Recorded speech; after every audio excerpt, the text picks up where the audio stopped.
So ito yung free range chicken. Baga yung mga stags, mga sisiyo month old pataas. Pinapalabas lang namin sa ano nila, keeping area nila. Ayan, naka free range lang sila no. Hindi naman sila lumalayo eh. Nandyan lang din sila basta sa malapit. Ayan, mga 1 month to 3 months yun, ganyan ginagawa. Nasa labas lang sila. Tapos pagkahapon naman, kinikiping natin sila dito sa ito yung keeping area nila. Siyempre backyard lang tayo, so ayan lang. Mga resources natin pinagtagpi-tagpi lang yan. Tapos sinasarado, tinatakpan para hindi masyadong tamaan ng malalakas na hangin. Ayan. Ganyan lang.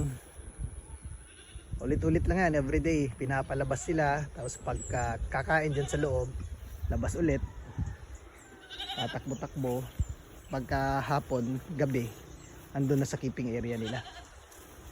Yan, healthy sila sa ganyang lagay kasi nakakatakbo sila, kakain ng damo, mga insekto na pag scratching.